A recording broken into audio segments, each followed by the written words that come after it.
Where he leads me, I'll follow.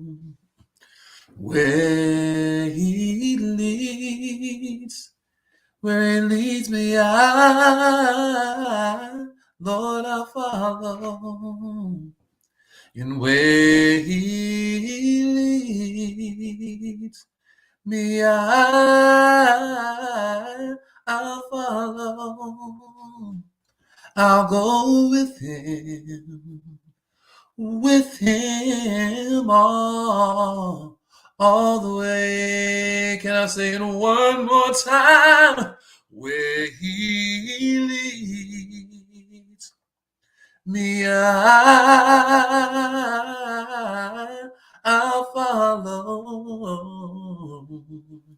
Where he leads me,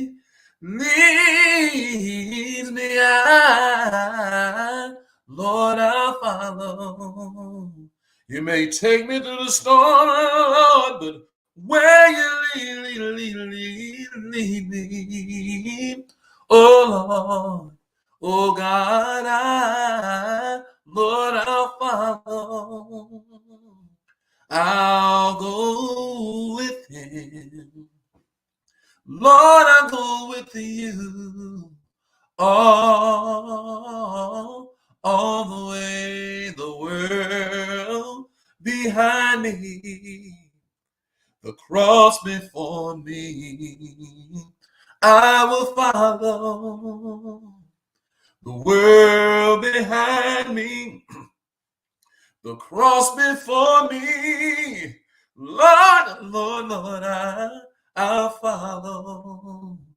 I'm leaving this world behind me, the cross before me, Lord, I will follow.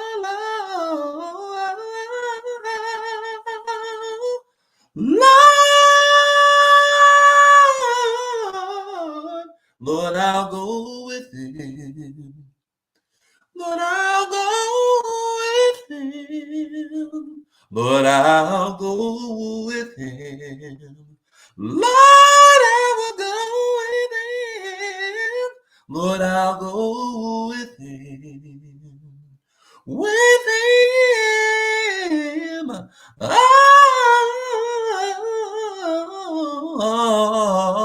All the way. Good morning, everybody, and welcome to the Wealth Station. Brother Rick, your gracious host. Today we're going to be talking about how to get people to follow you. First, you need to be following Jesus, then people to follow you. So good morning, everybody. Good morning, Keymaker. How you doing this wonderful morning? Good morning to you, Courtney. Hope you're having a wonderful day. Good morning to you, Joseph, Eddie. Good morning to you, Kendra. Good morning to you, Salo. Good morning to you, Tracy. I hope your day is going fantastic already. And good morning to you, modern day Marvin Gaye. Good morning to you. You're a cold man. That brother can sing. I was watching one of your reads. You can go. I enjoyed that. You have to text me so we can get to know each other. Good morning, Bishop. Good morning to you, Brother Lawrence. I hope you're having a wonderful day down in Florida. Good morning to you, Javon. Good morning to all of you. Let's get straight into our lesson today. And today we're going to talk about how to get people to follow you. But first, you have to understand this.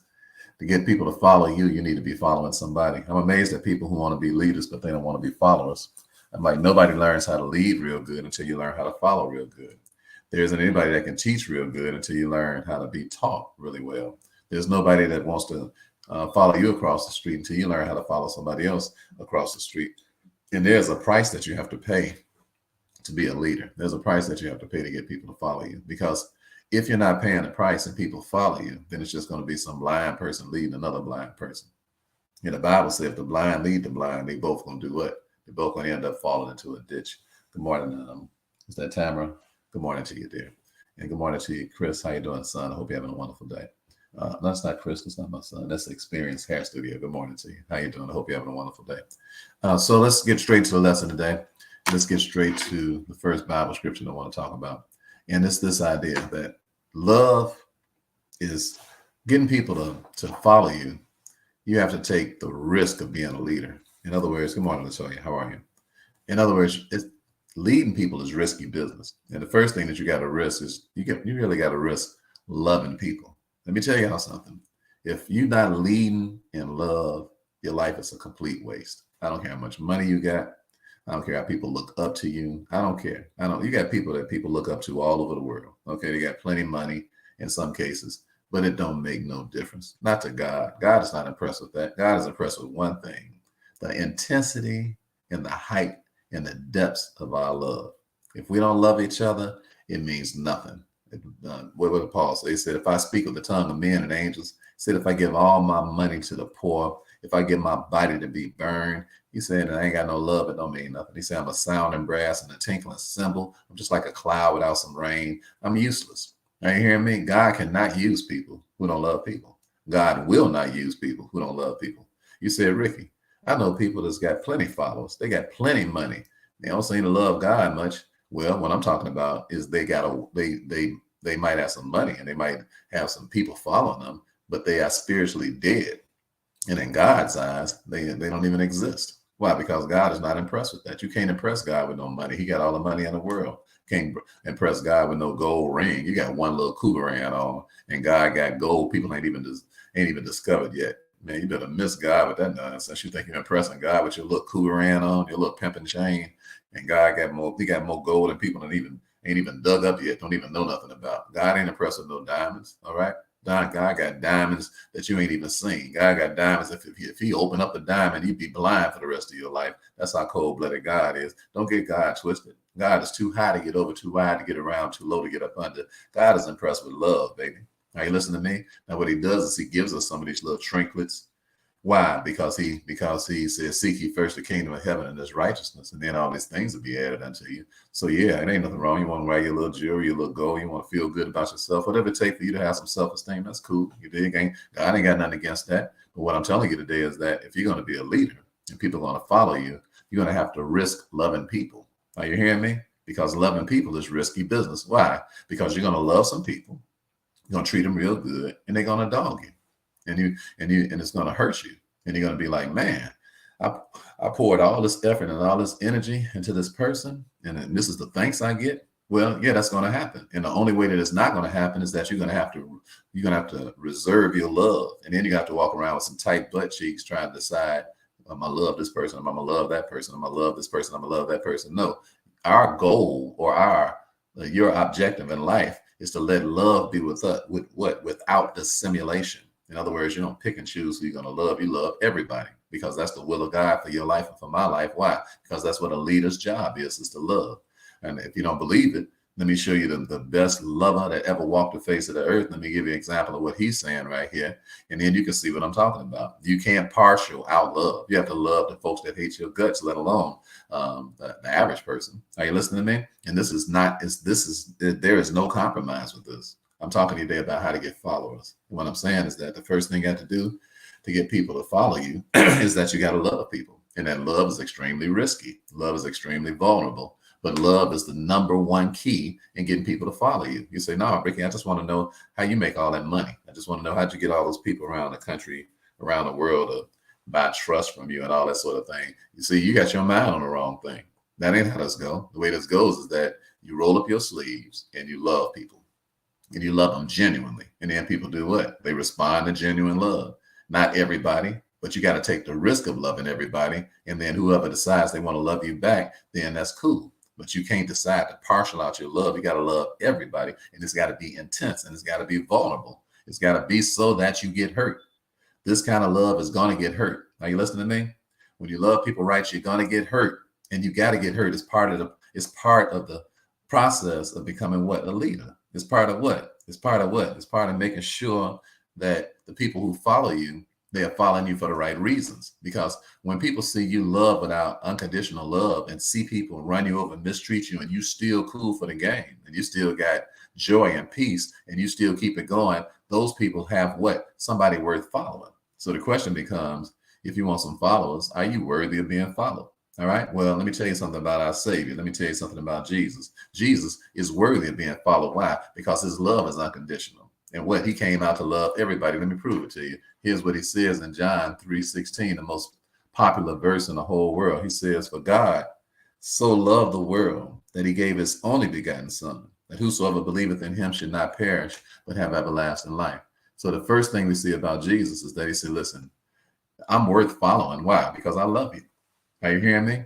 He said, I love you so much until what? I'm willing to lay down my life. Let's prove that. Okay, where's that written at? He says here in John chapter 15, verse number 13. He says, greater love have no man than this, than a man lay down his life for his friends. All right. So you said it, Brother Ricky.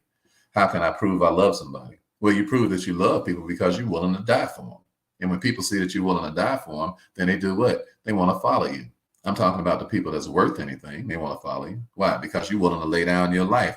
Greater love have no man than this, than he willing to lay down his life for a friend. So when people talking about I love you and all that sort of thing, I'm like, yeah, but I don't see you stretched out in front of that bullet that tried to hit me. I don't see you diving in front of cars that's trying to hit me. See, when you love people, that means you put yourself in harm's way. That means that you sacrifice. That's the reason God made the man the head of the house, because he told the man, you got to love your wife the way Christ loved the church. What does that mean? That means you got to be willing to die for her, just like Christ was willing to die for the church. You got to, if a bullet is going to come into the crib, then you want to make sure that you're the person that get hit and not her. You would wish it hits you before it hit her. You would hope that your life is gone so that her life could be spared. That's what love. That's how you get people to follow you. And that's why the Bible, when it started talking about the protocol about who's the head of the house and all of that, it was just talking about the fact that you're the head of your crib ain't nothing to brag about. All it means is that you're the one that's got to catch the first bullet. That's what it means. And then when a woman who got any woman that's got some sense, if she see a cat that's willing to spread out and take a bullet for her, she'll follow him to the ends of the earth. Are you listening to me?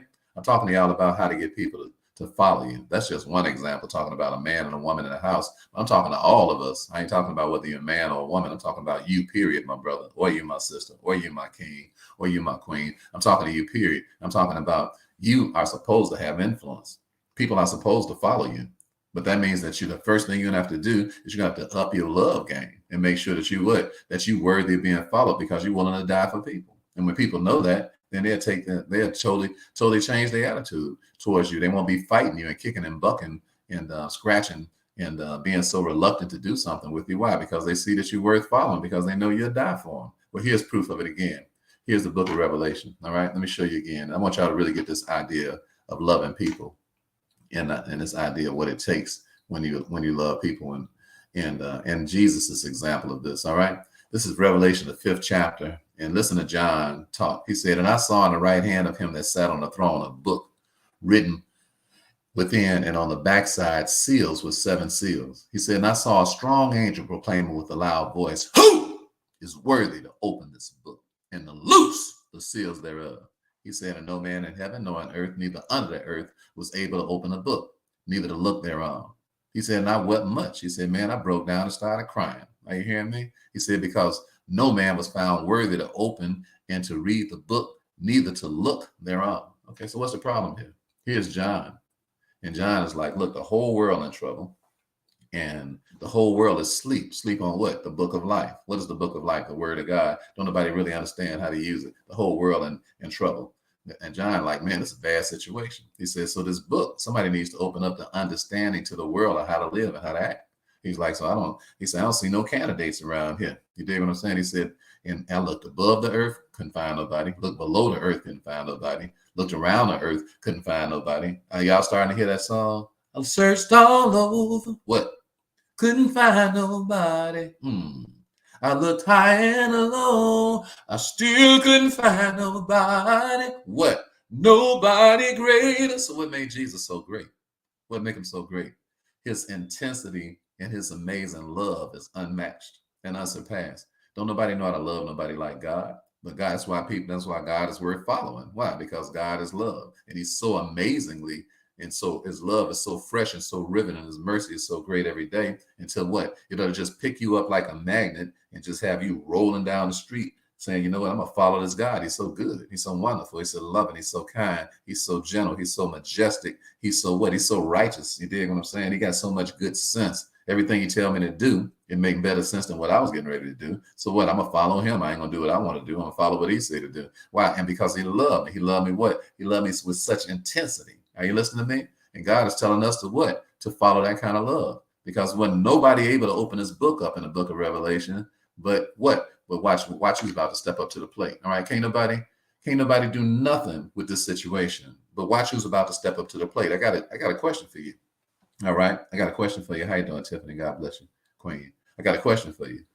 Are you ready? Are you waiting and willing to step up to the plate to be what? A leader. In other words, are you willing to sacrifice so much until you want to take on the risk that everybody else is not willing to take on? See, this man, Jesus, is willing to take on some risk everybody else ain't willing to take on. And that's why, good morning to you. How you doing? Elevate.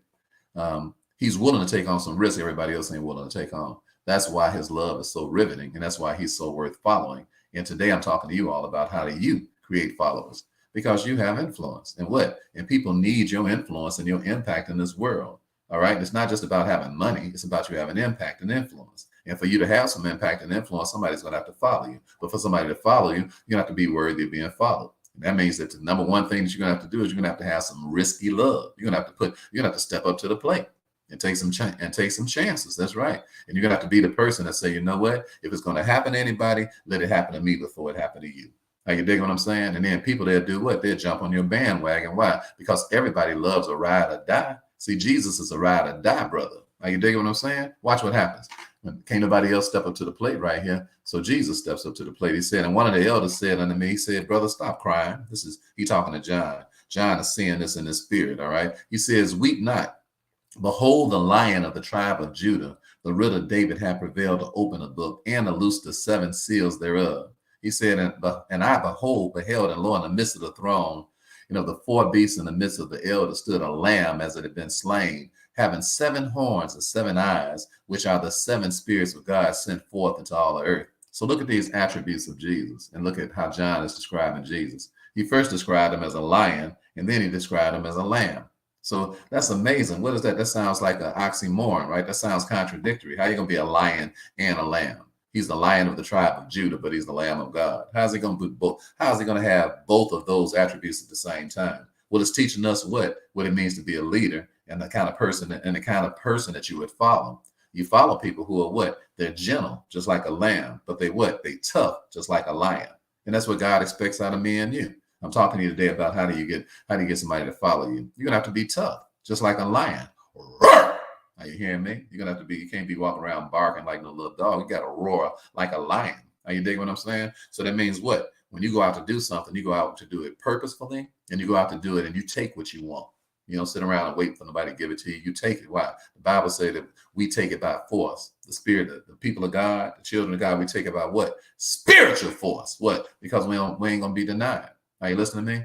I was just talking to one of my clients yesterday in my inner circle. And we help people open up trust, and we help people make a lot of money, multi-million-dollar checks. So she just started with us last year. So she went into the bank. She opened up her trust at the end of last year, and she sent a donation to somebody. I think she said for $6,500. So the bank had the audacity to tell her that it was fraudulent what she sent. So she talked to the bank and said, look, I want to talk to your VP, because the fraud department, they a joke. Right? Because the banks are jokes. All right. These banks are crooked as hell. All right. Y'all need to understand that. You need to make sure that you go into the bank and demand your money the way we do. We get back 10 times our bank deposits, and we demand it because we lions up in here. All right. We lions up in here. We got the spirit of a lion up in here. Now she went to him with the gentleness of a lamb, but the power of a lion.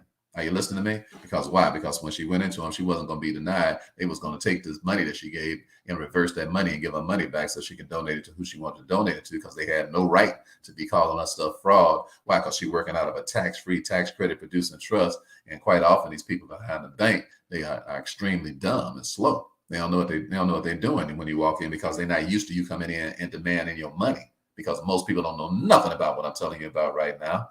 And by the way, if you want to learn that, we're going to be having a free preview coming up Sunday. If you all want to come to my preview and want to learn what we do, and all you got to do is put preview in my Instagram, not on Facebook, in my Instagram, Rick the Wealth Coach on Instagram. Just put preview in my DM, and it'll send it to you. It'll send you the invitation to come in, and you can come and see what we're doing Sunday behind the scenes. So we'll teach you what we're doing, and it's free. Okay, you can come to us. It's a free preview of what we're going to be doing all next week. So don't put it here. All right, listen, I'm talking to you all today about how to get followers. And the first thing you got to do to be a follower is you got to be a leader. All right. I mean, you got to be a leader is that you got to be a follower. So if you want somebody to follow you, you got to follow instructions. So when I tell you what we're doing, and I tell you how to do it, don't do what you want to do. Do what we told you to do. Okay. I help people get rich, but they have to do what I tell them. They can't just come in and I start telling you something. You start telling me something. I say both of us talking at the same time ain't going to work. Okay. So if you want to do it, I'm telling you, cool. If you don't want to do it, I'm telling you, then that's cool too. But don't be talking while I'm talking. All right. I had a guy on my challenge last time. I started talking and he's talking. I say, that's not how I go, brother. You don't talk while I'm talking. Okay. I never come into your house and start talking while you talking. And listen to me. I came into your house so you can teach me. And I want you to teach me. When Myron Golden started talking, I don't talk. I shut up and listen to him. All right. And I gave him over $400,000 to train me. All right. Why? Because I'm a follower. That's why I'm a leader. You can't be no leader unless you're a follower first. Okay. And don't come in bumping your gums and talking while other people talking to you. Be humble. All right. Be kind. Pay attention because you're going to miss something if you're doing the talking while the teacher is talking. That's why you have teachers. You don't have a teacher to teach them. You have a teacher to listen to them and to learn from them. Stop trying to lead your leaders and follow your followers. I'm talking to you today about how to get people to follow you, but you got to follow the leader first and then the people to follow you.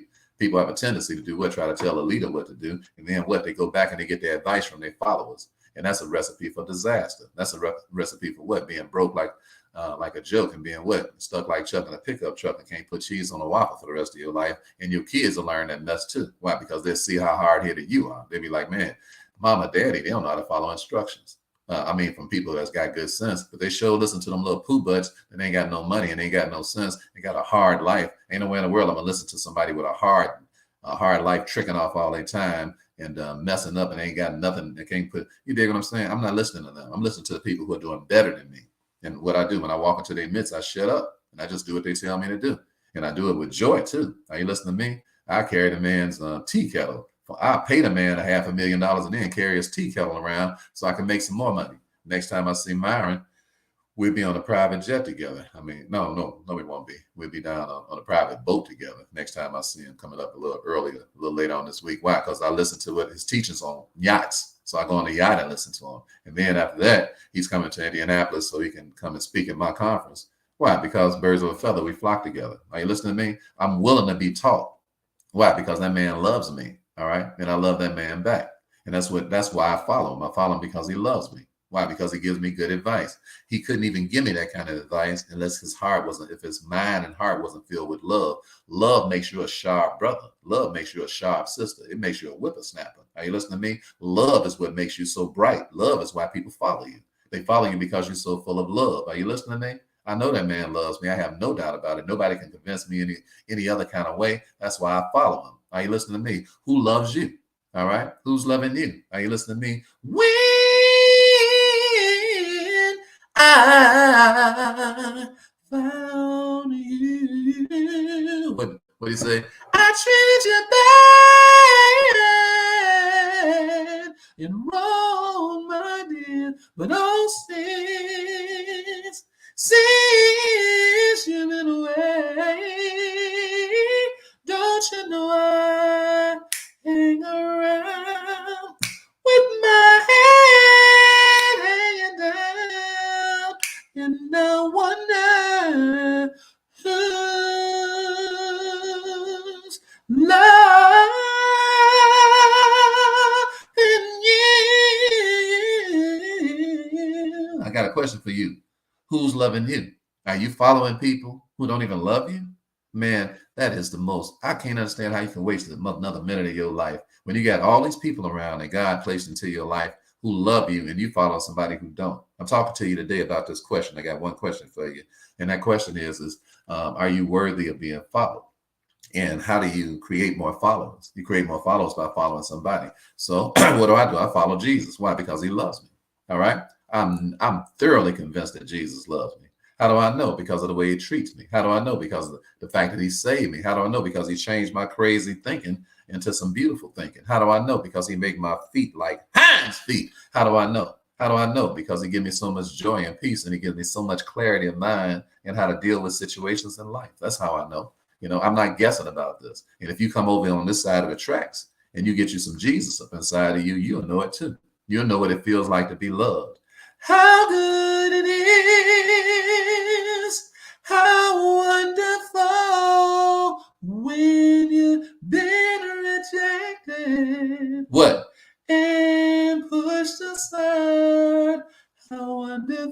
all it is to be loved. Man, it's a wonderful thing to be loved. Are you hearing me? And once you start getting love like this, you don't let nobody else come into your life and start pouring pee on your head and tell you it's raining, because you already know what it's like to be loved. You wake up feeling fuzzy in the morning. Be like, why? Because a lion of the tribe of Judah has done what? Been willing to come in and open up these books. What? The book of life. Now I have life where I had death. Now I have sense where I didn't have sense. Now I have joy where I used to have woe. Now I got peace where I used to have anguish. Why? Because of the Son of God. He's a bad man. He ain't no joke. Are you listening to me? And if you don't know nothing about him, then I invite you today to get on your knees and find out about the Son of God. He's a bad man. He will love you right. He said, Ricky, I've been vulnerable like that. Okay, because I'm telling you that being a leader requires risk. So he's saying, Ricky, I put my love out here and it's been trampled all over. All right, that's probably true. And you know what? It won't be the last time it happened. But you can afford, you can take the risk of loving God, because he's already taken the risk of loving us. So he knows what love is like. He knows love is risky business. Come on, let me finish what he said. But here we are in the book of Revelation. This risky business right here. He said, man, don't cry. He said, because the Lion of the tribe of Judah, he said he's going to come forth and open up the book. And he came. And this is Jesus. And he took the book out of the right hand of him that sat upon the throne. All right. He took the book. He came and he took the book. He came and he took the book. He came and he took the book. He took the risk. All right. He took the initiative. Are you listening to me? If you're going to get people to follow you, then you're going to have to take the initiative and the risk of what? Step into the plate to do what? Be an advocate for people. People follow who? They follow advocates. They follow what? Jesus Christ is the propitiation for our sin. He is an advocate. He is the stand between. He is a counselor. He the cat to keep us out of jail. Are you listening to me? He the one that step in front of us and does what? Take the bullet for us. Are you listening to me? And that's the same attitude you should have. And the same attitude what? I should have. I'm the one that's going to step to the plate. I'm going to take the initiative. He stepped up. He took the initiative to take the book of life out of the right hand of him who stood on the throne. In other words, he said, I'm going to step up, Lord. He said, can't nobody else handle this business. I'm going to go ahead on and do it. Why? Out of love. He said, because God so loved the world until he stepped up on this scene. This is an amazing scene that John is painting here. This is in the 5th chapter of Revelation. And John is painting an amazing scene right here. He's like, look, nobody else can help the whole world. The world is in big trouble. All right. He said, but this man, Jesus Christ, the Son of God, the Lion of the tribe of Judah and the Lamb of God, this wonderful human being, this amazing being, he's so loved people so much until he's going to step up to the plate. Now watch what happens when he steps up to the plate. Let's see what happens, because I want you to understand why you got some good sense today and why I got some good sense today, because a price been paid for it, baby. He said, and when he had taken the book, the 4 beasts and the 24 elders fell down before the Lamb, having every one of them harps and golden vials full of odors, which are the prayers of the saints. And they sung a new song, saying, thou art worthy to take the book and to open the seals thereof, for thou wast slain and hast redeemed us to God by thy blood, and out of every kindred and tongue and people and nation, and has made unto us kings and priests, and we shall reign where? On the earth. All right. So Jesus Christ, what? He brought the kingdom of God to earth. And that's where we are right now. That's why we have what? Peace. That's why we have joy. That's why we have what? Good sense. We in a fickle world. This world ain't got good sense, but the people of God do. And where do we get it from? We got it from that Lamb that was slain, who gave up his life, freely gave up his life, and opened up the book of life to us to teach us how to act on earth. We reigning right now on earth. You waiting to get to heaven to have some sense? I got news for you. You late to the party, baby. We already got good sense down here. And where did we get it from? We got it from Jesus. Why? Because he was willing to do what? Open up the book of life. We already understand life. We're not waiting to understand life. We understand it right now. Are you listening to me? The Bible says wisdom is the principal thing. Therefore, get wisdom. But with all you're getting, get what? Get an understanding. Because Jesus Christ will give you understanding. And that's what he's done for everybody who wants some understanding. He said, look, he said, God didn't send his son into the world to condemn the world, but that the world through him might be saved. He said, but this is the condemnation, that men love darkness rather than light. Neither will they come to the light lest their deeds should be reproved. So the light is here, baby. You ain't got to run around looking for no light. Jesus said, I am the way, the truth, and the life. He said, I'm the light that lighteth every man. Excuse me. All right. And then he said what? He said, not only am I the light, he said, but I'm going to light you up. He said, and when you get lit up, what I want you to do, he said, I want you to take your light and make it shine, so shine that men and women can see your good works and glorify my Father who's in heaven. Why? He said, because I'm a worthy lamb. Are you hearing me? Hallelujah. I wish I had a church up in here. Hallelujah, for the Lord God Almighty reigns. He reigns. Hallelujah. Sing it, y'all. We're holy. Holy are you, Lord God Almighty. Say it, church. Worthy is the Lamb. Worthy is the Lamb. You are holy. Holy are you, Lord God Almighty. Worthy is the Lamb. Worthy is the Lamb. Amen.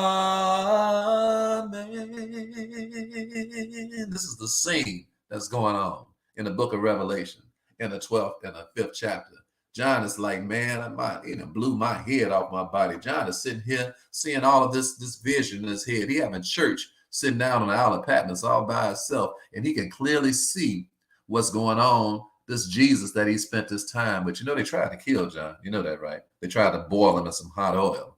You dig what I'm saying? But God said, I'm not going to let him kill you. What I'm going to do is I'm going to let him exile you to a land of Patmos. And you know what? You're going to be sitting over here. Now you're going to get some real vision. Sometimes for you to get some real vision, you got to get thrown out of some places. Are you hearing what I'm telling you? You know what John said when they put him in the Isle of Patmos? He said, baby, I've been thrown out of better places. All right? He said, I've been thrown out of better places. You know what it's time for us to do? It's time for some of us to get thrown out.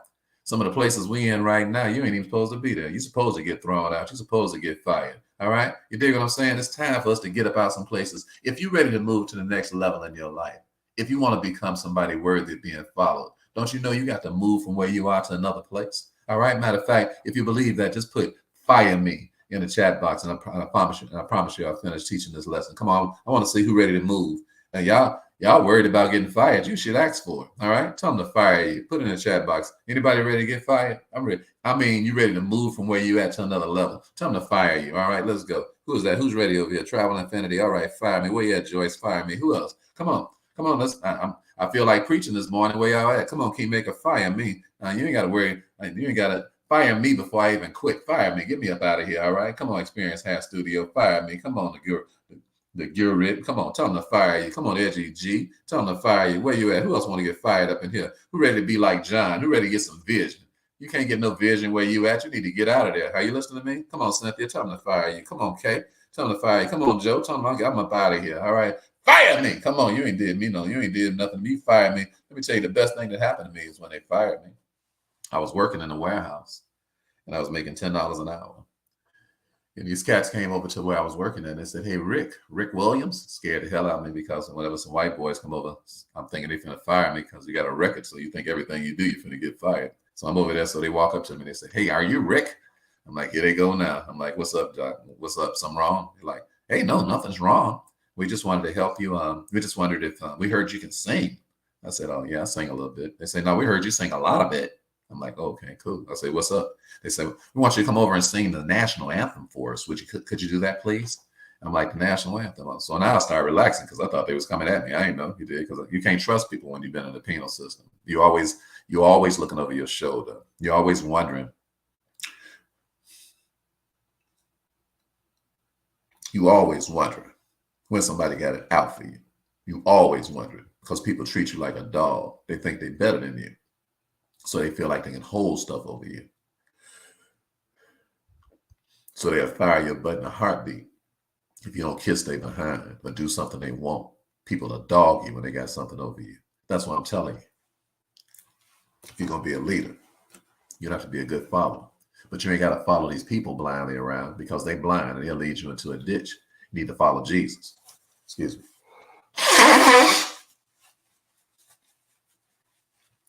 It's breaking me up a little bit because I'm thinking about how they treated me. They asked me to come sing.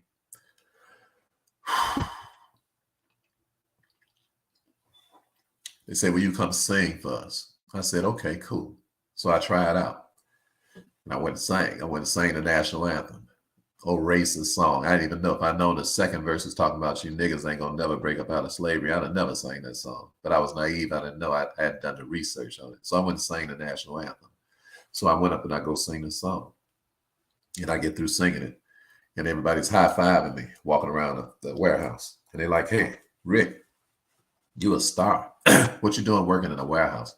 You should be someplace on Broadway, all this, a lot of stroking and stuff. So I'm like, I wasn't really listening to that because I know how things go. I know how 1 minute people all in your corner, and I know how the next minute people will tell you to go to hell. I know how people are.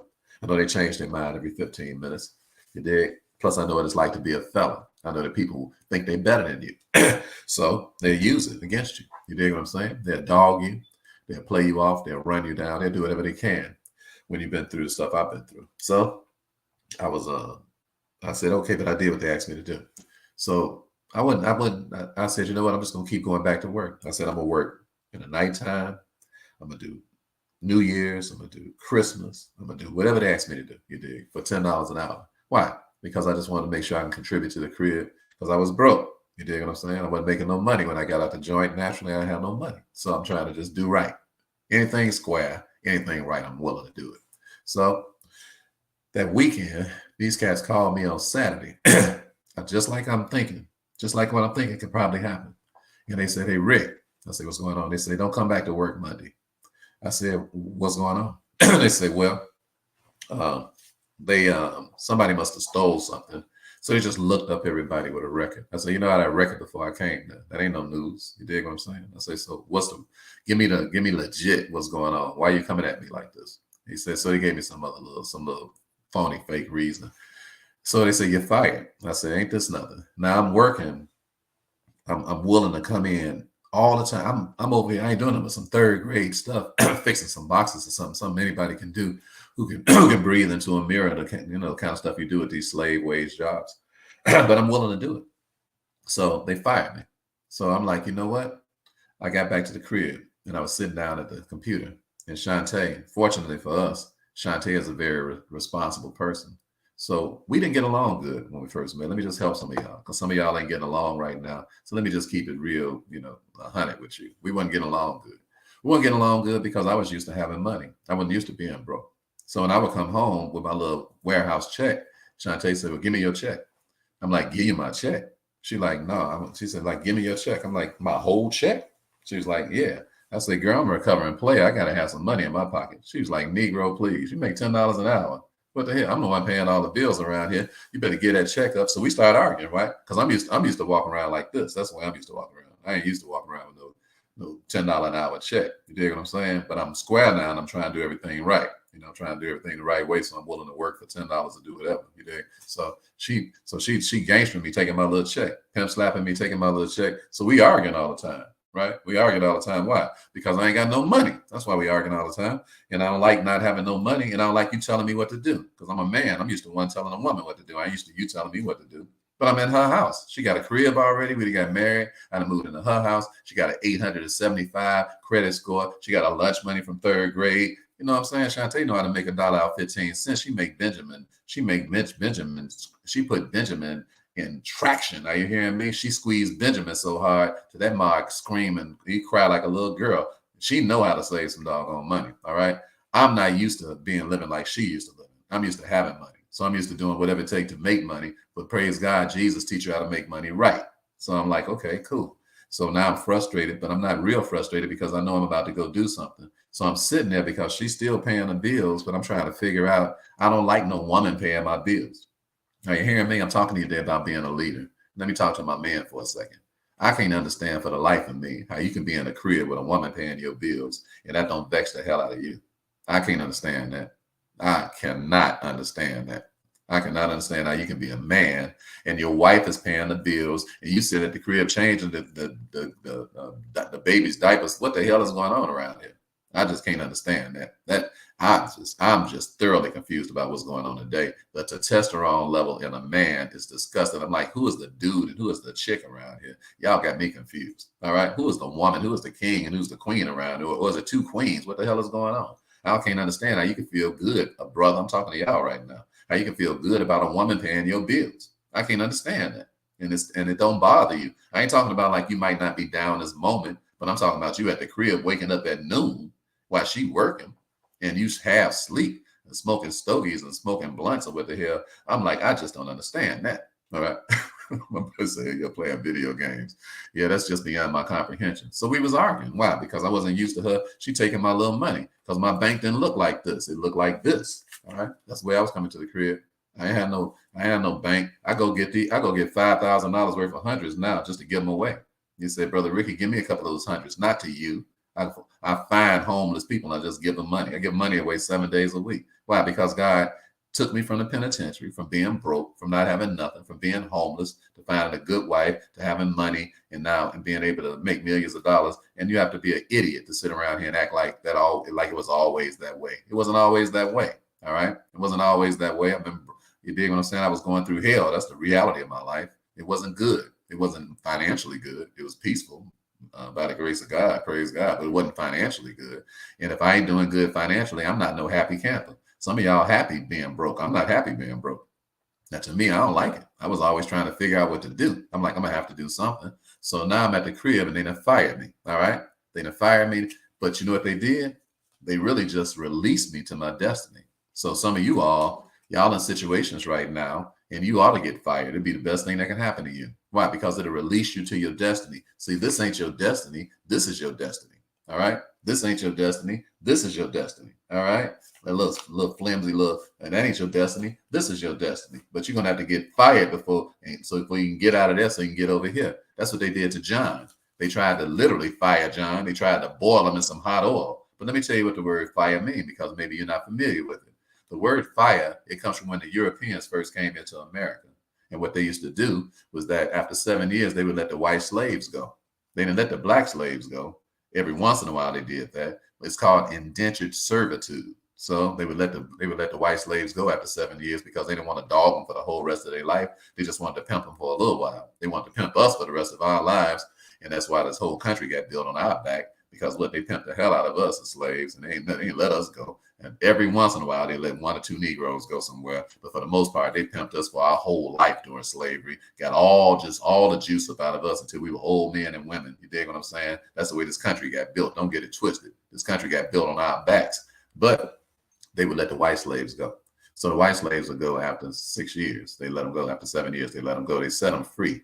Because oddly enough, the people who founded America really believed in the Bible, but they just didn't believe in the Bible as far as black folk was concerned. But they practiced some good principles. And one of their principles was when the white slaves, after 7 years, let them go. All right. Let them go, because that's too long. The Bible said that's the year of Jubilee. All right. If you go back into the book of Deuteronomy, Leviticus, and all these books where the law was, you'll learn some laws about life and God's laws and how God views life. And God doesn't want you to pimp nobody. Don't want you to use nobody's labor all their life. You can use them for a little while, and then you got to let them go. All right. So after the end of 7 years, they would take their papers that they had, where they used to be a slave, and they would go out in the middle of the woods and they burn their papers. And they did what? That meant that they fired themselves from being a slave. So when they fired me, all they did was open me up. They fired me from that little money and opened me up to possibilities. So what did I do? First thing I did was a young man came by my house. I'm talking about how do you get people to follow you today? The young man came by my house. His name is Glenn Matheny. He came to one of my stage plays that we was doing. We got a play called The Hustler. All right. A story I wrote about Jacob and Esau. We've done it 25 times. We'll be doing it our 26th time coming up. So I take Bible stories and I make them into plays so that you can relate to it, because it's not no thee, thou, though, and all that. It's like we talk today, but it's like it happened today, because the Bible is so real. It ain't nothing new under the sun. You dig? Everything that happened back then, it still happens today. It's just life, real life. So he came by my crib. He said, "Man, you had a cold-blooded play, Rick." I said, "Thanks." He said, "Man, no." He said, "No, you really smart." I said, "I appreciate that." He said, "No, you're a genius. You ought to be rich." I said, "Hallelujah." See, now you're talking my language. Rich. I'm down with that. What you got in mind? He said, "I can show you how to do some real estate." He said, "With no money out your pocket." I said, "Good, because I ain't got no money." because we was giving the money away from my plays, just giving it away to people who had cancer, because my little sister Tisha died from cancer. So every time I did a play, I would dedicate it to folks who was dealing with cancer. I just get the money away. Why? Because I wasn't trying to get rich off of that. I was just doing it because I really love the ministry of doing plays, and we love to act and sing and have fun and all that kind of stuff. You dig what I'm saying? So it would have been nice if I could have made some money doing it, but I ain't never make no money. Why? Because when you're trying to do plays and trying to get black folks to come see your plays and stuff, they had a bastard be talking about, hey man, can I get 2 tickets for one? And all that kind of stuff. You know how Negroes be acting. You dig what I'm saying? Petty as hell. Don't make no sense. You're doing a gospel play and people trying to get in for free. I'm like, boy, you act like Judas. You act like the cat that used to go into the offering and take the money out. So anyway, I ain't had no money, but we was having a lot of fun doing the play, and a lot of people was getting help too. So he came by my crib. He said, you should be rich. I said, drop it like it's hot, but you got in mind. He said, I can show you how to do some real estate with no money down. I said, cool. Because I ain't got no money, but I know I can do that. He said, I know I can do a no money down real estate deal. I said, because I did it before, way back in 2007. I just don't know what I was doing. I said, matter of fact, Glenn, I said, it was a dude who just came. I just got through helping him buy a real estate property, a mansion that he moved his whole multi-million-dollar business into. I said, you know how much money he gave me? Glenn said, how much? I said, that dude gave me $200, man. He said, what? I said, yeah, he gave me $200 for helping him get a mansion. I put the whole deal together because one of my actresses who was sick and who passed away from cancer, she told me she had a building that she had, and I came over to her building, and we prayed for a building and dedicated it. I said, she was one of my actresses. Her name was Debbie. Debbie's so cold-blooded until the night that she died, me and Shantae went to her hospital bed to pray for her, and she prayed for us. We needed the prayer too, because we was arguing all the doggone time. Almost cursed, praise the Lord. We was arguing all the doggone time. So she prayed for us. We had her bedside, and she died that night. And the last thing I remember about her, she prayed for us. Are you listening to me? And so she had a building. She said, Brother Rick, that building that you dedicated for me, I can't keep it. So, somebody might want to buy it. So I was like, I want to try to put a real estate deal together, but I didn't know what I was doing. I didn't know how to take 2 little simple sheets of paper and have one paper and buy the building, have another paper and sell it. I didn't even know how to do that. All right. So I lost out on probably $60,000 or something I should have made, maybe $100,000 I should have made. I got $200. Why? Because I didn't know what I was doing. So Glenn told me what to do. So now I'm like, okay, I ain't gonna cry over spilled milk. So I went out and did a deal. I made $13,000 off of one deal in 2 weeks after Glenn told me what to do. 2 weeks later, now I was working at a warehouse. How much it take all year to make $13,000 at a warehouse? I made it in 2 weeks. First thing I did was I grabbed 2 of my actors and my daughter Ebony, and we went to Muhammad Ali's funeral. You say, why you do that, Ricky? I want them to see what it meant to see somebody who had worldwide impact. I want them to see in person what it's like to watch a person like that be honored. In person, we went to Muhammad Ali's funeral in 2016. It's the first thing I did when I got money. Why? Because when you get money, now you can do what you want to do. Since I had $13,000 in 2 weeks instead of all year, now I had enough time to move around and do some stuff I wanted to do. You know what I'm saying? When you're going to do some stuff you want to do. All right, are you picking up what I'm putting down? You got to be a good follower before you can be a leader. And before you get people to follow you, you got to follow somebody. So I followed that man's instructions to the T. He told me what to do. So I just went out and did what he told me to do. We didn't have 2 meetings. We had 1 meeting. We never had to have another meeting. All right. We never had to have another meeting. And I went from being dead broke, working at a warehouse, to being a real estate tycoon. And then eventually now a trust expert and a estate planning expert. And from that money that he told me how to get that one deal to a multimillionaire. Why? Because I know how to listen to people. I know how to follow instructions. If you tell me what to do, I'm going to do what you told me to do.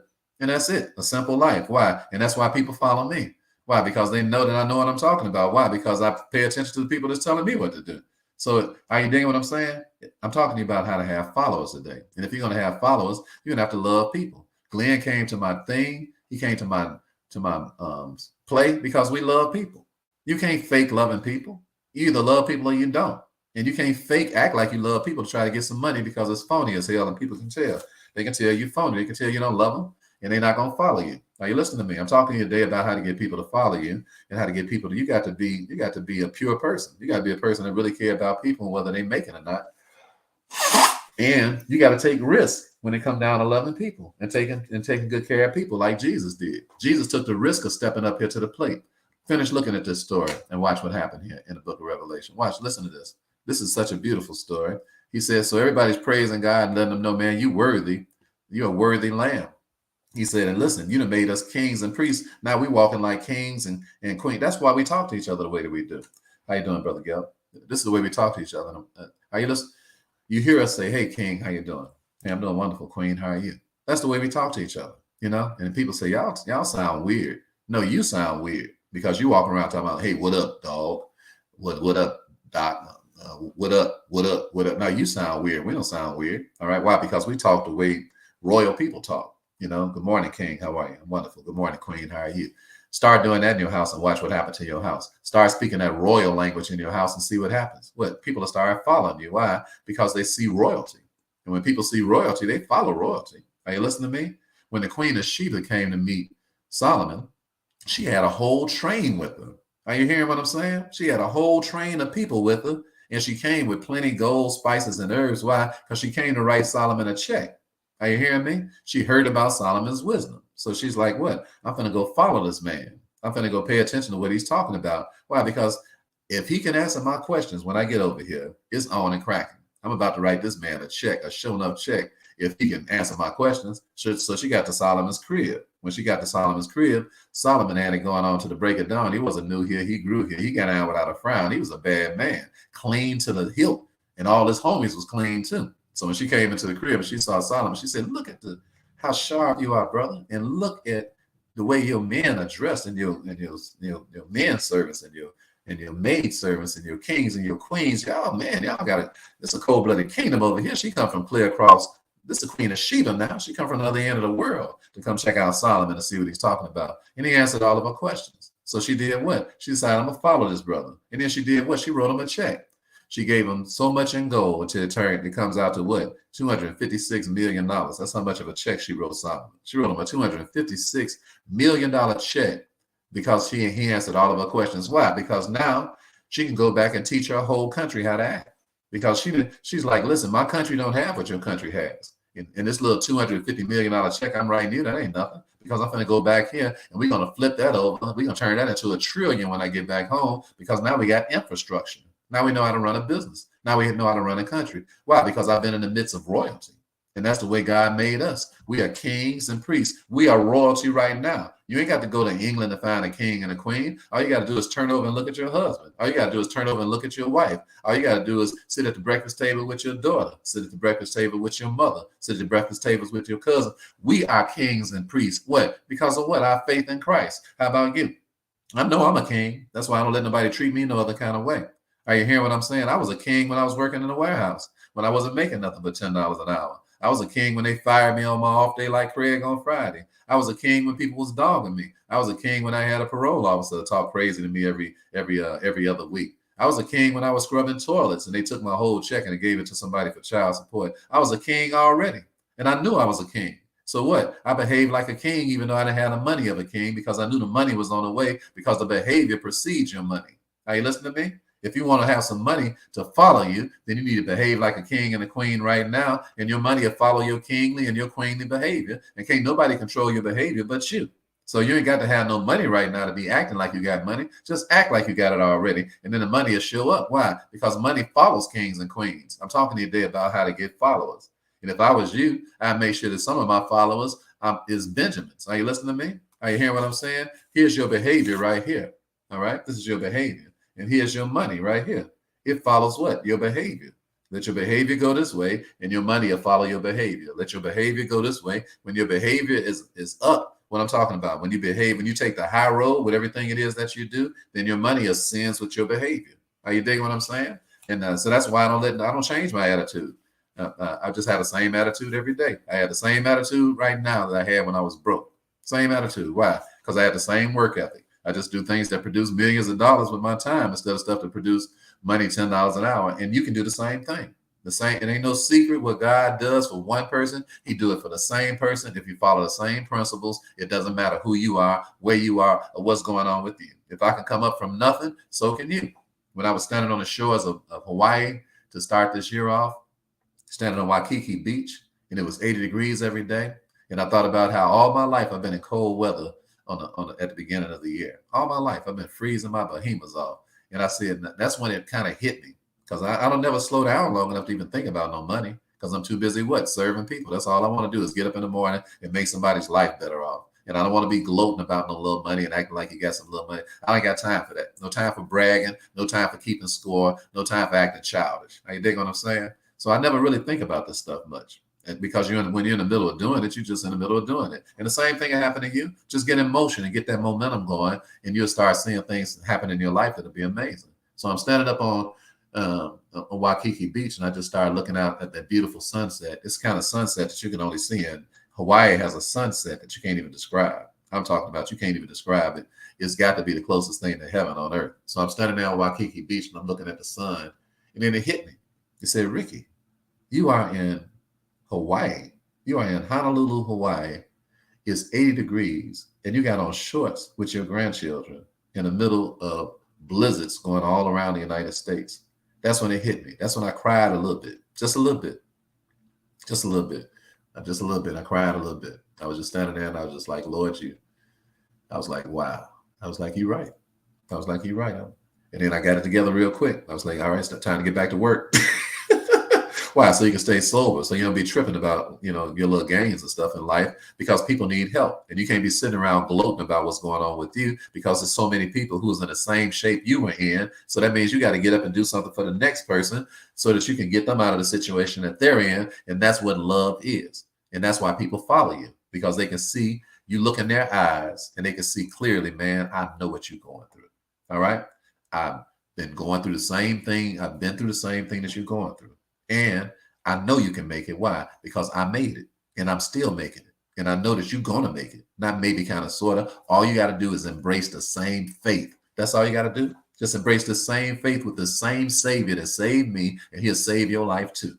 And that's all I want to do. I just want to introduce Jesus to people all over the world. That's all I want to do. All right? Because I know if they get their hold of these principles, that their life will be outstanding. I know it will, because it ain't no secret what God to do. He ain't no respect of persons. He don't treat one person one way and treat the next person another way. He treats everybody the same way. He's an equal opportunity God. He said, let love be without dissimulation. Don't you dare show this love over here and show partial love over here. God is not impartial. That's not how God works. He's no respect of persons. He treats everybody the same. If you do the principle will work for you just like it works for anybody else, because God would be a liar if he would let somebody prosper off his principle and then let the other person go to hell practicing the same principle. That's not God. God is not like that. And that's why nobody else could open up this book. That's why Jesus had to open it, because he was the only one qualified to open it. Are you listening to me? That's why I follow Jesus, because he's the only person qualified for me to follow. Are you listening to me? And when I follow human beings, it's because they follow Jesus. Are you hearing what I'm saying? That's why Myron Golden is my number one mentor, because he follows Jesus. So I follow him because he followed Jesus. If he wasn't following Jesus, I wouldn't follow him across the street. Why? You say, well, Brother Ricky, you can get some mentors. They ain't got to believe in all that Jesus stuff. You do what you want to do. All right? You don't speak for Brother Ricky. All right? I speak for myself. I'm telling you who I'm following and who I'm not following. I'm not following no cat that don't follow Jesus. I don't want to hear what you're talking about. I don't care how much money you got. Why? Because it ain't just about money. All right? It's about love. It's about mercy. It's about truth. It's about having some real sense, some power on the inside to be able to walk up to somebody and pray for them and their situation get better. Some power to be able to counsel somebody and they come up out of their mess. Some power, and that power come with Jesus and the knowledge of the Bible. So that's why I follow my brother, because my man is knowledgeable about these scriptures and he's worth following. That's why we kick it all over the world, because the man is worth following, and that's why I pay him to follow him. You say, what, Ricky? Yes, I pay him to follow him. He ain't free. He don't work for free. He don't need nobody just hanging out around him, no hanger-ons and all that sort of a thing. He deserves every penny he gets. He's worthy of it. Are you worthy of being followed? I'm talking about my man, Myron Golden. Are you worthy? Are you worthy of being followed is the question. Because if you're worthy of it, people will chase you. I'd chase him and give him my money. When he said he had a $350,000 coaching program before he get to $50,000 out, I was writing him a check. He said, Ricky, you pay somebody $350,000 to coach you with joy. Oh, yes, I did. And I talk about him almost 7 days a week. Why? Because that little money ain't no money. Look, I ain't no prisoner of no money. Are you hearing me? I ain't no prisoner of no money. Are you a prisoner of money? Why? And you can't follow nobody because you got to write a check. Some of y'all, you try to write a check, you get arthritis. Right? Saying, man, write this check so I can put some fat on your head. What was that again? Fingers start hurting and every kind of, why? Because you worship money. And when you worship money, it's hard to write checks. It's hard to write checks for yourself Because why? You can't be a good leader because you're not a good follower. I'm talking to you today about how to get people to follow you. You get people to follow you because you're madly in love with people, and people can tell. So what they do, they see the risk that you take, and it makes them want to take a risk. My favorite scene in the movie that Spike Lee wrote about Malcolm X. When Denzel, my favorite scene in the whole movie is when Denzel is standing up and he got this big crowd. He's playing Malcolm X, and he got this big crowd, and they done locked the brother up in a New York police. They locked the brother up and beat the hell out of him, just the way that they still be beating black men today, like they got a license to do it. And so they beating this brother, and they got him locked up. And Denzel and them, they like, man, we going down here to get this brother out of jail. We're not having this. So he just pointed his finger and everybody started marching. So everybody started marching down the street. So it's a young brother just standing there, and he like, man, look at the way they walk, look at the way they marching down the street. He like, man, he just got in line and started marching with him. He just started following them. Why? Because people follow you based on your actions. They don't follow you based on what you say.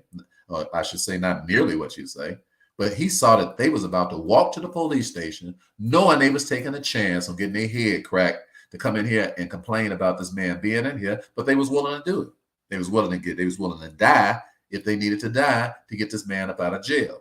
So what? So this young boy who saw him, if y'all watched the movie, you remember this. So the young cat who was following him, he just got in line. See, all a person got to do is just see that you're willing to die and see that you stomp down like 4 flat tires about whatever it is that you're doing. And then they'll do what? They'll just get in line watching your actions. They're not going to get in line listening to you talk. They're going to get in line watching your actions. They're going to pay attention to the fact that you're willing to take that bullet, that you're willing to put yourself in harm's way. And what? Man, they like, man, I would rather die with you than to live like this. Are you hearing what I'm telling you? Everybody that's never been to war, the reason that they won them wars is because their boys is willing to die. Are you hearing what I'm telling you? So that's the first thing. And this is like a 6-week lesson. I just don't have time to teach it to you the way I really need to. So let's finish up. I got 2 more points. All right. So that's the first thing. You got to be willing to love people and take the risk of loving people. Then the second thing is that you got to be decisive if you want people to follow you. Decisive. You have to make decisions, and you just got to be willing to live with that decision. That's why I want all of you sisters to stop trying to act like you're your husband, because your husband by nature is more decisive than you are. I'm talking to my ladies now. I talked to my brothers a little earlier about being trifling and want a woman to take care of you. That's trifling beyond this description. You dig what I'm saying? Now I want to talk to my sisters for a second. The reason God put your husband as the head of the house is because your husband is innately more decisive than you are. You said, no, he ain't, Brother Ricky. Yes, he is. Yes, he is. And if he ain't more decisive than you are, then you're married to a punk. And y'all need to go to the altar and get some prayer for that, brother, so you can get him some balls, all right? Because a man is supposed to be more decisive than a woman. That's our nature. Are you listening to me? You ain't supposed to be sitting around. When me and Shantae go to eat, every time we get and the lady bring me the menu, 10 times out of 10, I know what I want. And that takes me like 2 seconds to order something. Me and Shantae go on the same restaurants, all right? We go to the same restaurants around the world. And when we get inside, I'm hungry, because when I'm hungry. I want to eat, all right? Because I don't even think about food because we're so busy pouring into people's lives. So when I just get hungry, all of a sudden I'll be like kind of dizzy. And I say, okay, let's go get something to eat. She's like, okay, baby, let's go get something to eat. I say, cool. I say, now make sure you got your stuff together when we get here now, because I'm hungry now, okay? I don't want to be sitting out no 5 minutes for you ordering your meal and stuff. Yeah, don't worry about that, sweetie. All right. Yeah, right. Cap. Every time we get in there, she do the same thing. Now what come with the peas and the mixed greens? And what did you say again? Oh, yeah, can I use my coupon? I'm telling you how Shantae is. I told her she got a lunch money from 3rd grade. And I'm sitting over here hungry as all get up, about to faint. Are you listening to me? True blue, what you say? You say the same way. Yeah, you feel it, ain't you? I'm like, girl, if you don't hurry up and order something, she do this stuff all the time. Very seldom will she order food just right away. But you know what? I don't like it. You dig? But you know what? You ain't gonna like everything about the person you married to. What you talking about? It's just like when somebody coming at your husband or your wife and they low down and they nickel slick. First thing they always ask you is, "Are you happy?" Well, you know what? You should be honest with them and tell them, you know what? Not necessarily today. You dig? Because the way that gas that they just passed, I definitely ain't happy with that. You dig what I'm saying? And when I woke up this morning, the way they look, you dig, hair sticking straight up, need a comb, you dig. I ain't necessarily happy this moment, but I ain't gonna leave them. You dig what I'm saying? So what you really asking me is, am I a devil that's gonna leave my husband or leave my wife because I ain't happy at this moment? And you just a low down snake because you want to ease up in here and help ruin my life. You dig what I'm saying? Because you're a devil, you're a demon. So what you can do is you can get the stepping player because you ain't on nothing. All right. So I ain't always got to be happy to be married. I'm talking about, man, I got to be happy all the time. Man, you better snap out of it. This is real life. You ain't happy every day, every second of the day about stuff. You just a ride or die type of person. Why? Because you're a sacrificial person. You love for real, and love requires sacrifice. It don't require you. You ain't gonna be happy 7 days a week, all the day, yada yada yada, kumbaya, my lord. That ain't real life. All right, but you can be peaceful, and you can be content, and you can be gracious, and you can be graceful. You dig what I'm saying? You can pay attention to how you come across and all of that, even when you ain't necessarily feeling a certain kind of way. Because what? To be a leader, you got to be decisive. You have to make up your mind. You know what? I'm in this marriage for the rest of my life, no matter what happened. Okay? You got to make decisions. Now, the word decision means this, the D side, it means DE. It means to cut off, of or from, rather, of or from. And side means to cut off. So the word decide means to cut off all other possibilities. That's what a decision maker does. And that's why you have to be what? Decisive, meaning that what? The same person shows up every day. Nobody's going to follow you if you're 16 different people. Are you listening to me? I'm talking to you today about how to get followers. And ain't nobody going to follow you if you Ed today and Robert tomorrow and Bert the next day. Why? Because you're so indecisive. And people look at you and they say, this person don't have the same character every day. They stand for this today, and they stand for this tomorrow, and they stand for this. They're a chameleon. What they do, they just try to mix in with everybody and try to. I don't get down like that. If you've been following me anytime, you hear me teach the Bible 7 days a week for years. Why? Because that's what I believe in. And I don't care what you believe in. That's up to you. You believe whatever you want to believe. I care about you, but I don't care about what you believe in. Why? Because that's your choice. You believe what you want to believe. You follow whatever principles you want to follow. You follow whatever God you want to follow whatever people you want to follow. I'm talking today about how to get followers, and I'm teaching you from my perspective because my perspective is from what? From the Bible. That's what I believe in. I believe in it. I believe in Jesus Christ. I believe that he is the Son of God. I believe that if you got some good sense, you believe it too. That's what I believe. Now, whatever you believe, I still love you. All right. You say, but my God is Reverend Moon. Well, God, Reverend Moon on to the moon, player. All right. Say, my God is Confucius. Well, confuse your way all the way to Confucius, Doc. All right. Say, my God is whoever. Your God can be whatever it is. That's your personal business. All right. I'm not mad at you. I would never try to impose my will upon a human being because you can't make nobody have some Jesus. Jesus is sweet, baby. He's delicious. He tastes good. Oh, taste and see that the Lord is good. All right. Take a little bite. I guarantee you won't throw that up. All right. You take a bite of them little fake guys, you'll be throwing up all day and all night. But you take a bite of Jesus, you won't be throwing up. Why? Because Jesus go down good, baby. All right, you can digest you some Jesus. Why? Because he the real deal Holyfield. He ain't no joke. All right. He paid a major price for me. That's why I love him. I love people who love me. And I love Jesus because he loved me. I don't know why Jesus loves me. And I don't know why he cares. And I don't know why he sacrificed his life. Oh, but I'm glad. I'm so glad he did. I don't know why. I can't understand why he would love me, old jacked up, wannabe hustler, mixed up, messed up, tore from the floor up, half thug from the south side of Chicago. I don't know why he loved me so much. You dig what I'm saying? But I know he loves me. I know he loves me because I feel his love every day. I don't know why. I'm through trying to figure that out. All I want to do is just love him back. Now you're hearing me. The love is so beautiful. It's so riveting. It's so awesome. It's so juicy. It's so fresh. Until every day he make my life worth living. And I just want to love him back. He's better than money. He's better than cocaine. He's better than weed. He's better than women. He's better than wine. He's better than prestige. He is all that in a bag of chips. I'm talking about Jesus right now. And if you got a taste of him, I believe you feel the same way. So I just want to challenge you. All right. Anybody loving you like that? All right. Anybody worth following like that in your life? I want to challenge you. Do you have anybody that's really satisfying you and hitting your spot? You know how y'all are.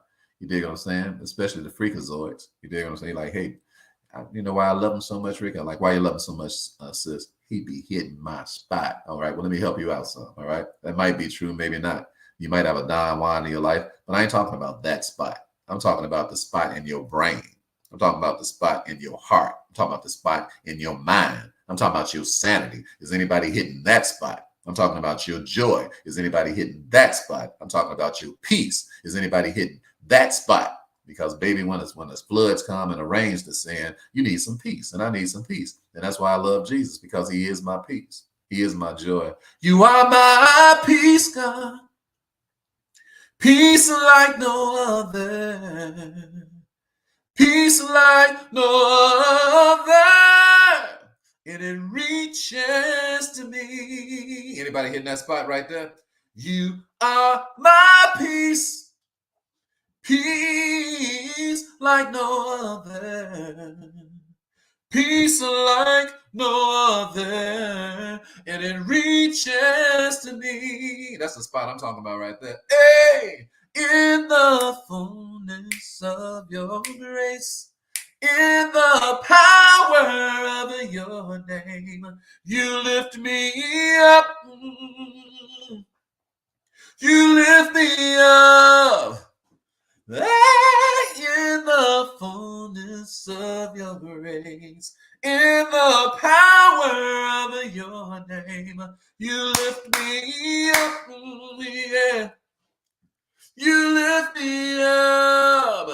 You are my joy, joy, joy. That's the spot I'm talking about. That's the spot God hit.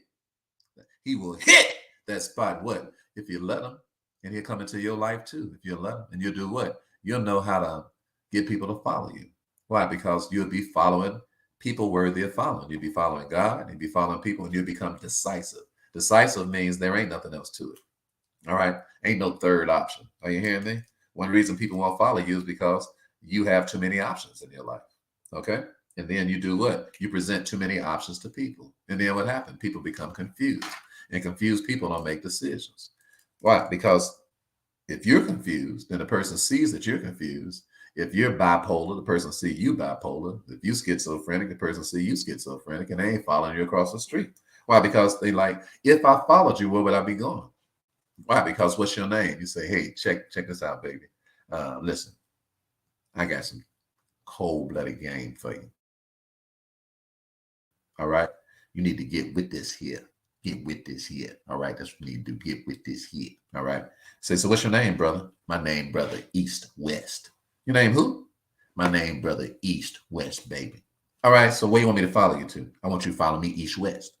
Follow you East West. What you mean follow you East West? Did you hear what I said, girl? Let me run this by you one more time. All right. I said you need to get in if you want some 2020s. All right. So follow me. Follow you where? My name is brother East West. East West, what does that mean? I go east and west at the same time.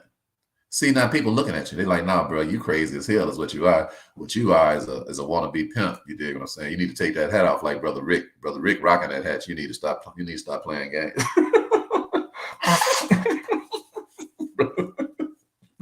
Brother East West, all right? And then, and Lord have mercy with my sisters. Y'all know y'all need to fight off indecisiveness. It's bad enough that you expect a sister to be indecisive, but y'all got to fight y'all spirit off 10 times more than us because it ain't even our nature. Now, we got all these little sissies running around here today, and you can't tell who a man is and who a woman is. So you got a lot of dudes who are real indecisive too, and that's really sad because that's not the will of God, and nobody's going to follow you east and west. You have to be going in one direction to get somebody to follow you. Stop laughing, James, but it is funny as heck. It really is, all right? And men, we don't like that stuff. You know, dudes, when a man comes to the crib, listen to my queens, I got to go. I'm going to talk about getting people to follow you because even though you're your husband, even though you're the wife of your husband, he still has to get your decision sometimes because sometimes you know how to do something better than he does. But he's not going to listen to you if you nag him. He's not going to listen to you if you use that tough, want to be gruff, butch type attitude and stuff. Because we men, if we wanted another dude, we'd be sissies. You dig what I'm saying? We don't want no dude. We want a soft woman, a woman that we can fuzzy and fluffy and good and feel good and got a good attitude and got a good disposition and know how to talk to us in a nice kind of way. That's what we expect, because we men, we ain't no joke. We ain't nobody to be played with. All right. So, but when you get to the crib, if you, my sister, would maintain the same spirit and the same attitude consistently, decisively, you can get us to do a whole lot of stuff that suggestions that you made. Why? Because we have followed what you said, because of the way that you said it, and the fact that you have some singleness of direction. Because we're not going to do what you're talking about if you got 35 different spirits in you. Good morning, baby. What's up, baby? How you doing, honey? Say, excuse me, baby. Good morning, baby. What's up, baby? How you doing, honey? Excuse me. It ain't even, you just rolled out of bed. You dig what I'm saying? It ain't even 8 o'clock in the morning yet. Good morning, baby. How you doing, honey? What's up? You're like, whoa. So it's Sandra, Samantha, and Susan in the bed all at the same time. And then you really think we're going to pay attention to what you're talking about. You know what we're going to do? We're going to ignore you. We're going to get up, handle our business. This is the way men, powerful men, we don't play games. When we get up, we're going to do what we're going to do anyway. Now, we open towards your suggestions of what it is that you know, how you would like to see something done. But they are suggestions because you don't command us. All right. I need to help you sisters, because y'all think y'all commanders. You're not a commander. You don't command your husband to do nothing. You make suggestions, and then we consider what it is that you have to say. Why? Because we your head, you ain't our head.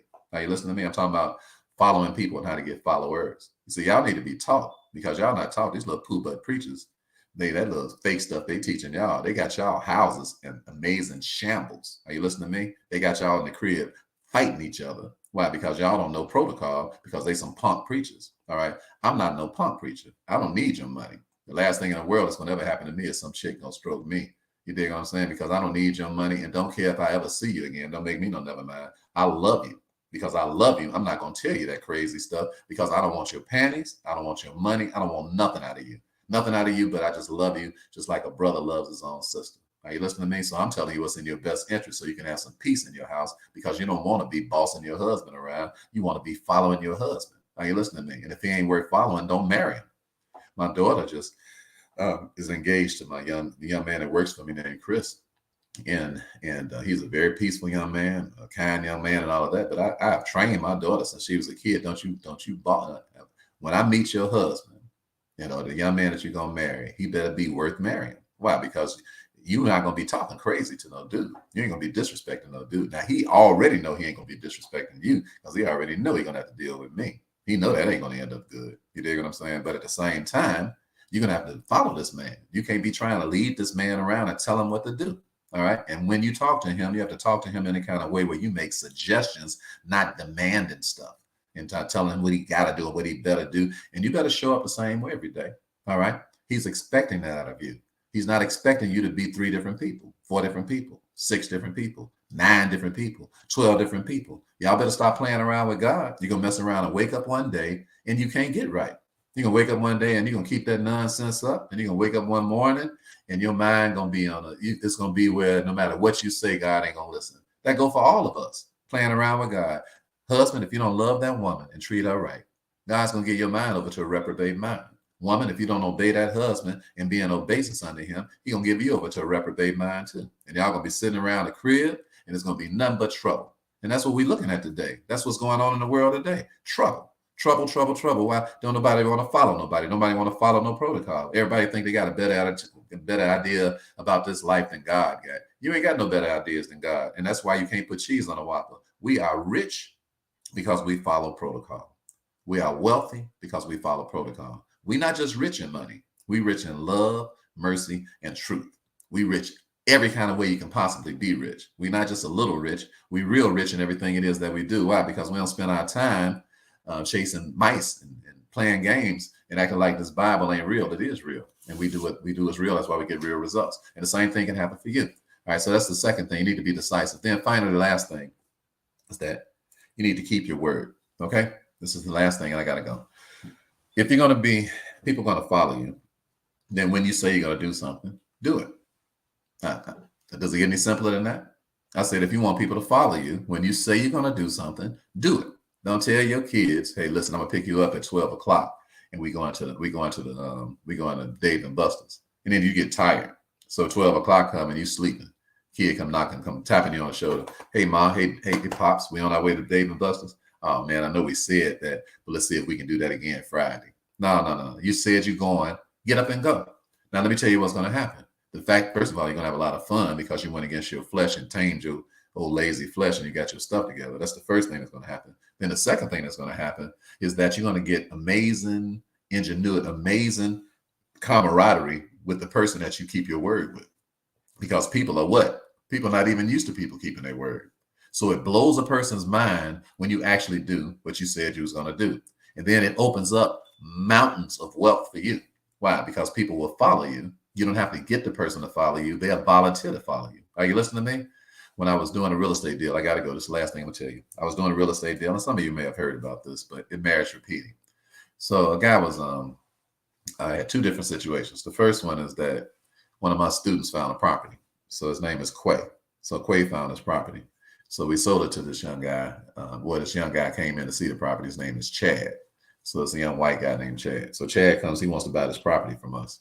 So when you got money and when you got what everybody want, it breaks all racism and all barriers. When you got what people want, I don't care if they're black, white, or whatever they are. When you got what they want, baby, they come after you. And that's what you'll learn if you ever come to any of my classes. I teach you how to get people to follow you, where you ain't got to beg nobody to do nothing.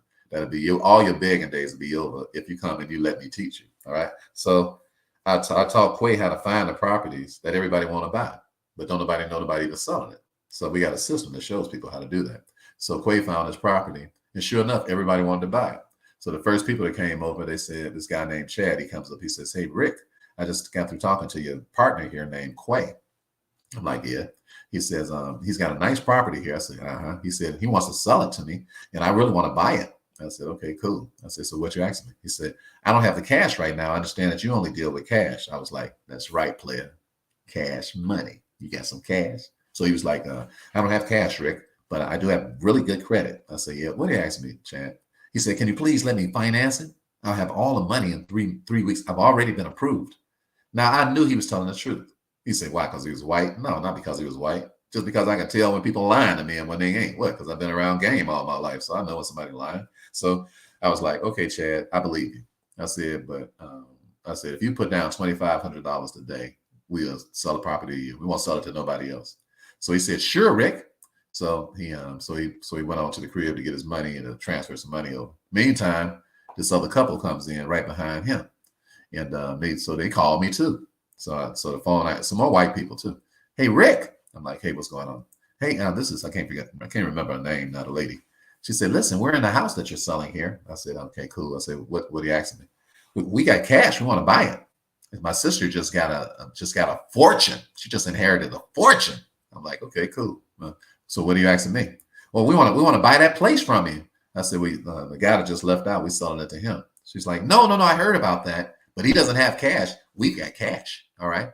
I said, so I'm like, so she tried to tempt me, right? Oh, it ain't nothing but the devil, right? Because whenever you start lying, you know there ain't nothing but the devil, don't you? Now, some of y'all listen to me good. Some of y'all so strung out over money. You saying right now, hey, Rick, that was a blessing. You got a second person came in. Look at God. That must be God. Look, that ain't God. Every time you say God like that, G-A-W-D, that's when you know you're on some fake, phony stuff, all right? That means you need some help, all right? Because his name ain't God. His name is God, all right? So she's like, I had some of y'all right now. Look at God. That wasn't God. That was the devil, all right? She's trying to tempt me to do something wrong. You dig what I'm saying? Trying to tempt me not to keep my word. So I said, look, honey, she said, I got cash, Rick.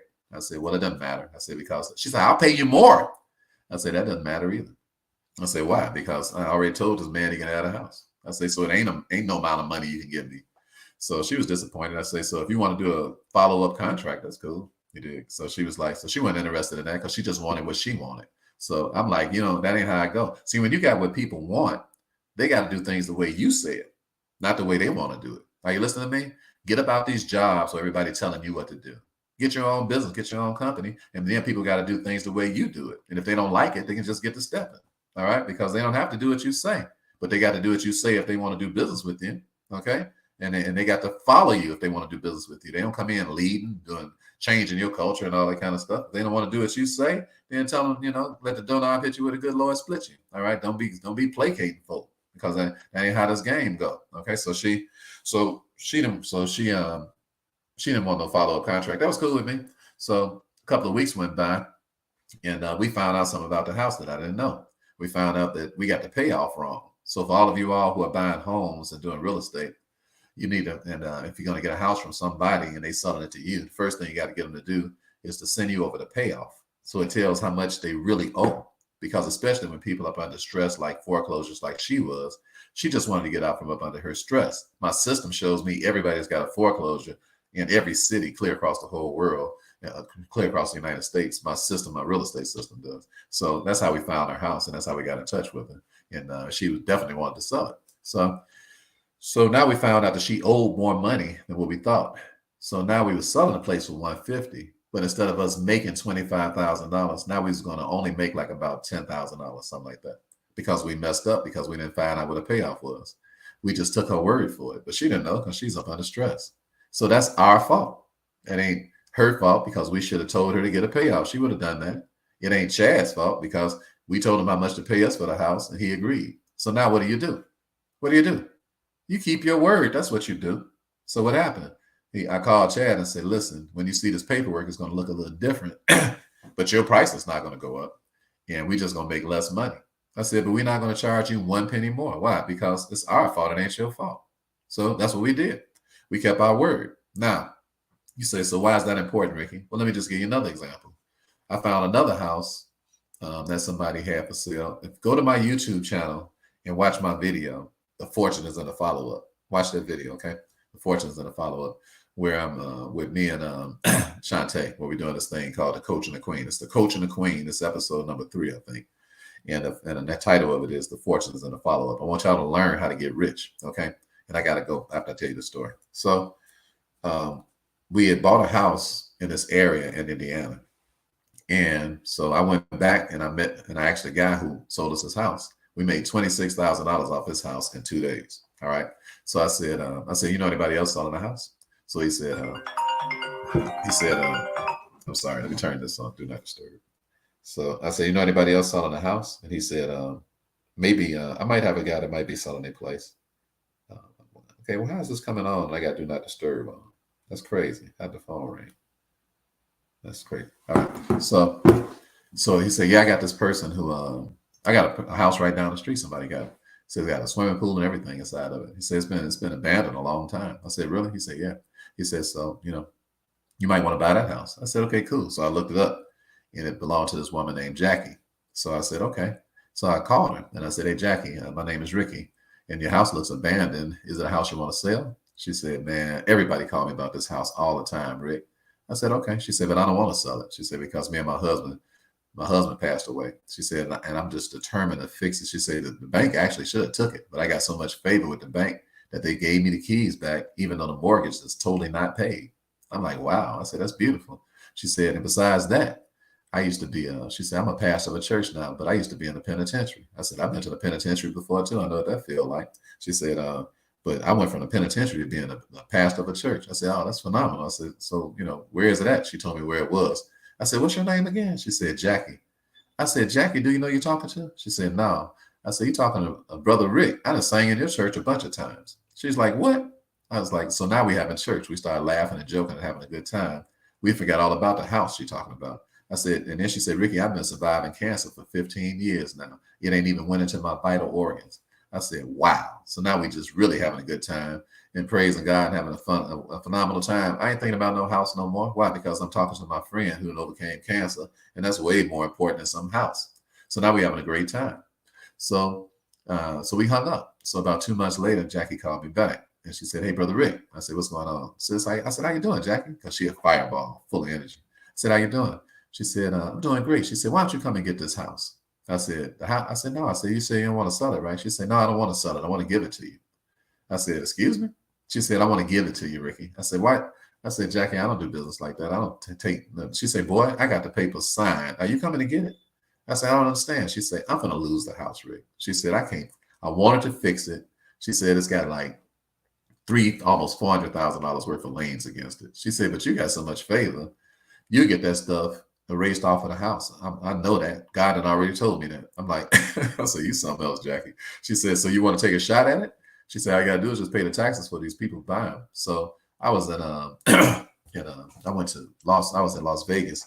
So I didn't even get back in time. Somebody bought our taxes. So I came back. She signed the property over to me. We went and had some lunch and all of that. And she signed the property over to me. So I paid the taxes on the property. In fact, so what I did was I asked two of my students, I said, y'all want to pay some taxes on the property? I said, I give you 50% on your money. I said, I can pay them, but if y'all want to pay them, I just give you 50% on your money because I just want all of us to make some money. So a couple of my students said, yeah, we'd be glad to do that. So they made 50% on their money for nothing. 50% on their money when y'all making 1%, 2%. If y'all come to my program, you'll make 400% on your money by putting it into a trust without even no investment risk at all. But that's another story. If y'all want to learn how to do that stuff, type preview in my IG DM preview, and you can come Sunday and you can hear what we're doing. And you can come to our preview for free. It's free. And you can come to our Financial IQ Challenge preview. So my bottom line that I'm getting to is that Jackie gave me a house. I made $100,000 off of it. Jackie passed away after that. I went to a funeral and gave her kids some money. And she passed away after that. And it still hurts me today because Jackie is like a fireball, just an amazing person. I went into her house while she's suffering from cancer. And this woman prayed for me. Matter of fact, she prayed for me. She prayed for Shantae. She prayed for my daughter, Shantice. We all went into her crib. And this woman laid her hands on me and she said, Ricky, she said, don't put it here, Monte, not preview here. Put it in Instagram. If you put it in the Instagram thing, it'll automatically send you the link. Not here, because I'm not going to remember that. Okay. Type it in my DM in Instagram. And it'll automatically send you the link and you come to what it is that we're doing. So this is my point. Jackie gave me a house. We made $100,000 on a house.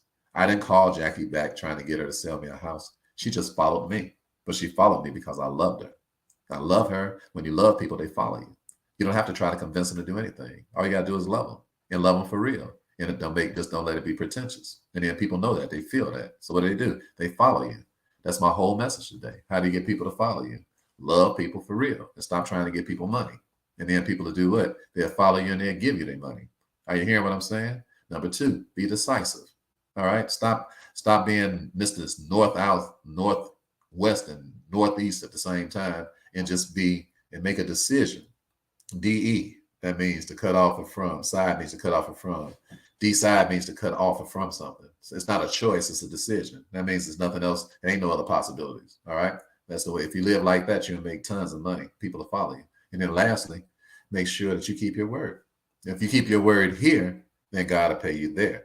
So because I wouldn't cheat Chad way back over that little money, off that little money, then God, he took. See, that's what happens. You cheat somebody out of little money, and then all that big money, it don't follow you. The way we live our life is we don't chase no money. Money follows us everywhere we go. We don't never have to worry about no money. I don't solicit nobody for nothing under no circumstances, trying to convince nobody against their will to do no business with me because I don't need nobody's money. Why? Because my money comes straight from heaven based on what? Principles. And yours does too, if you'll follow these same principles. Come on, let me pray for you. Father, in the name of Jesus, we thank you this morning, Lord, for your goodness and your mercy in the land of the living. You are a mighty God. You are a wonderful King. You are a wonderful Prince, Jesus. Ain't nobody like you. Ain't nobody above the earth, below the earth, or around the earth, even close to you. Ain't nobody else worthy of our love the way you worthy of it.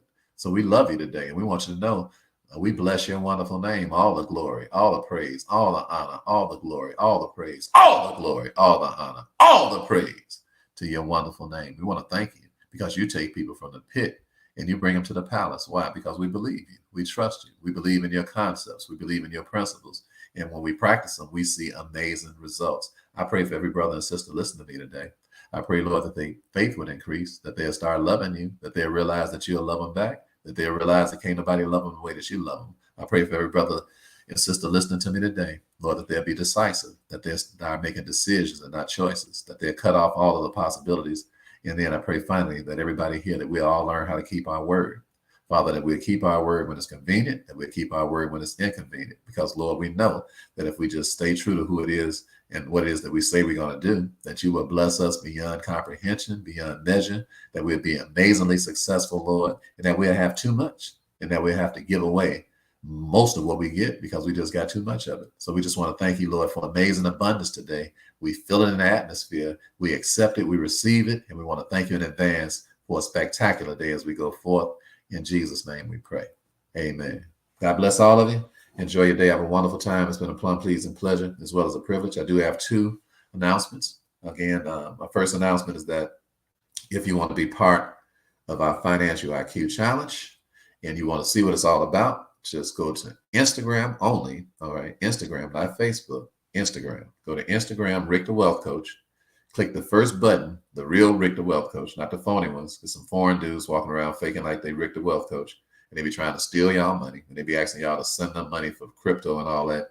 That's some perpetrating mogs. That ain't me. I don't know them cats. All right. They phony as hell. Do not send them $1 of your money because I don't ask nobody for no money.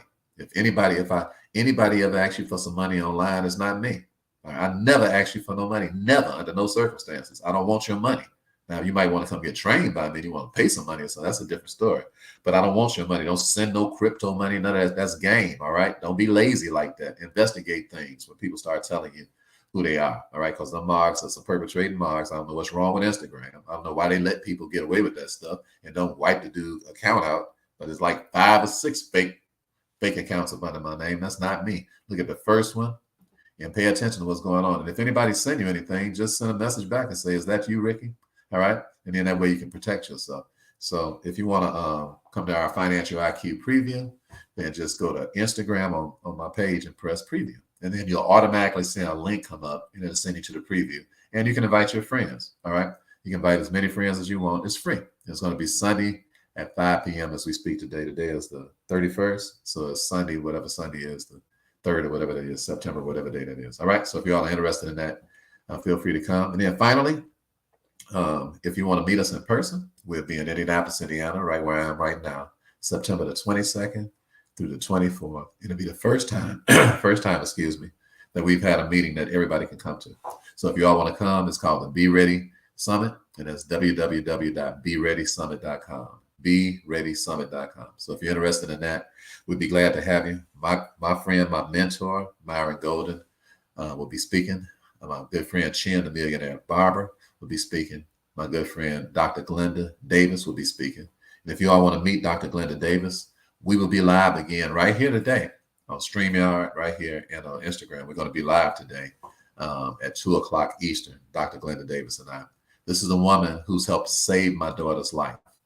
She has taught my daughter how to come off of all of her steroids. My daughter been on steroids for 5 years, my daughter Shantice.